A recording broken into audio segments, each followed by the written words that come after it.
Kaizer Chiefs collect maximum points in the opening of the Betway Premiership season, the 2025-26 season, as Mamelodi Sundowns and Orlando Pirates drop valuable points. Kaizer Chiefs were able to secure a win in their match against Stellenbosch. While on the other side, you have the league champions Mamelodi Sundowns, who unfortunately could not collect the maximum points against Chippa United, and then also had Orlando Pirates, the last season's runners-up, falling to a defeat against Sekhukhune United. So we are going to be talking about the results, the Betway Premiership weekend results. So we are recapping the results and talking about those results and providing our analysis of the matches in terms of how did we see the matches, were there any surprises, or did the things unfold as we had expected? Okay, did we get the predictions right? Did you guys get your predictions right for this previous weekend's matches? Welcome to the platform. My name is Tibos Kosana. Okay, so let's get to it, guys. So we start with the match that took place, the match that opened. Okay, the match that opened the league. Of course, it was the defending champions, Mamelodi Sundowns, who had gone to visit Chippa United away in the Eastern Cape. Away in the Eastern Cape at the Nelson Mandela Bay Stadium. So Mamelodi Sundowns played to a 1-1 draw in that match against Chippa United. Of course, Chippa United were trailing at halftime. At halftime, Chippa United were trailing Mamelodi Sundowns by a goal to nil. A beautiful goal that was scored by the Mamelodi Sundowns attacker in the first half, Atasoles, right? Atasoles, the Brazilian. A very good move, one-touch move, because you know how Mamelodi Sundowns are good when it comes to playing one-touch or two-touch football, right? So they were able to dissect the Chippa United defense and open them up, which resulted in a goal by Atasoles. It's only for Chippa United to equalize in the second half. But something that caught my eye in that match, I hope if you guys did watch the match, go to the comment section and tell me, guys, did you watch that match and what caught your eye in that match? For me, what caught my eye in that match, it is how Chippa United are playing under this new coach, Snethemba Badela. By the way, guys, Snethemba Badela is only 32 years old. He's a very brave coach. And I must say, for me, one thing that inspires me or that makes me so excited about this coach, it is that he's a breath of fresh air. Of course, we can tell that he's someone who is a student of Roland Mokoena, someone who has worked with Roland Mokoena, because you would remember it's at Mamelodi Sundowns, Snethemba Badela used to coach in the Mamelodi Sundowns structures, and then he left with coach Roland Mokoena to go and coach Wydad Casablanca in the 2024-25 season. So I'm saying he's a breath of fresh air in this sense, because he's someone who believes in playing football. He did not go in that match, because if there's something that I've realized about the PSL teams, except for Orlando Pirates, all these PSL teams, when they go and play Mamelodi Sundowns, they don't go there with the intention of winning the match. They go there with the intention of defending, and hoping for a small break where they can maybe catch Mamelodi Sundowns and score that one goal. You see? So, but it was not the case this past weekend with Chippa United under the coach Snethemba Badela. They were able to play. I saw them playing, starting the ball from the back.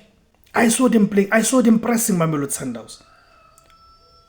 For the first time in the longest of time, I saw Mamelodi Sundowns were unable to build from the back because of the high press that Chippa United applied. Unlike most of the PSL teams, the coaches, they just play a low block against Mamelodi Sundowns, therefore allowing Sundowns to have all the time in the world. So we must clap hands for Coach Snethemba Badela for that bravery to say it's 11 against 11. You go there, and I was playing with youngsters. You go there, press Mamelodi Sundowns, make Mamelodi Sundowns defend, make them ask themselves questions about the defensive work. So I was impressed by that. You see. So the another match that we had on Saturday, it was Amazulu. Amazulu played against the newly promoted Orbit College. Amazulu were playing at home. and AmaZulu defeated Orbit College by a goal to nil. All right.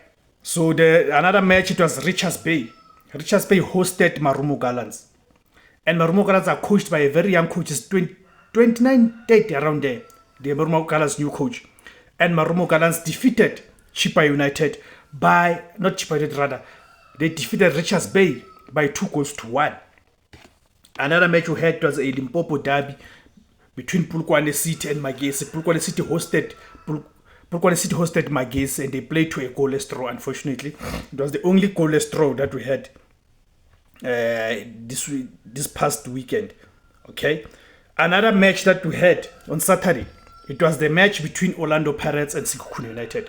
Orlando Pirates hosted Sekhukhune United Eskodini Skamaminzel at Orlando Stadium. And indeed there we had a shock result. Okay, it can be a shock, but not necessarily a shock as per se. It's a shock result because there was this hype around Orlando Pirates in terms of how they performed in the transfer window. The number of players that Orlando Pirates signed, but not just number of players, quality players that Orlando Pirates signed. Then also look at the fact that previous weekend Orlando Pirates defeated Polokwane City in the MTN 8 quarterfinals at Orlando Stadium by 2-0. Then also look at the fact that Orlando Pirates were hosting Sekhukhune United at home at Orlando Stadium. So there was a hype of expectation that Orlando Pirates will be able to get over the line against Sekhukhune United. But there's something about Sekhukhune United.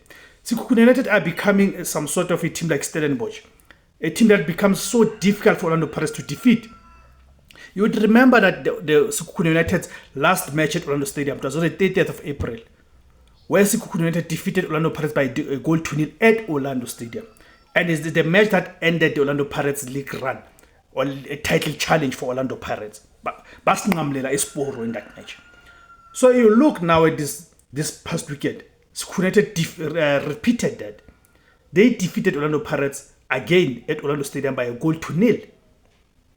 All right?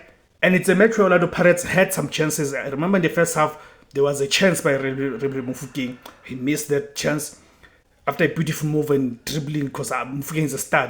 There's nothing much left to say about Rele Mofokeng. Then there's also the one where the Sekhukhune United defender, Daniel Kodoso, almost scored an own goal. His header hit the post. Okay? Then, second half, the young defender, Bekezeli Mbokazi, hit the post with a header. Okay, but there's concerns about Orlando Pirates, especially at the number 9 position, because Orlando Pirates lacked numbers in the box because of the fact that Buitumla Radiopane played far away from the box.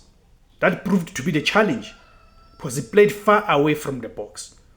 So whenever Orlando Pirates, I remember there was one moment where Dino Hoto brought in a cross, but there was no one in the box because the Buitumla Radiopane was not in the box. He does not stay in the box. So Orlando Pirates need to fix that matter there. I don't know, should they bring Mabasa? One thing about Mabasa is he's a box striker and someone who's a finisher and all of that. You see, so we're not sure about the coach's plan. Why is he playing Radiopane? Because we can see in terms of the combination play, bringing others into play, then Radiopane is very good at that, even in terms of protecting the ball. Maybe the boy needs to do more in terms of staying in the box. Okay? So another match, so the return of Siwelile. Of course, they're using Siwelile because they cannot use the name for the Celtics, as it currently belongs to someone else, right? So they were playing at home, fully packed, sold out affair, and they defeated Golden Arrows by 3-1. That was the end of the matches on Saturday, right? Then on Sunday we had a match between TS Galaxy hosting the newly promoted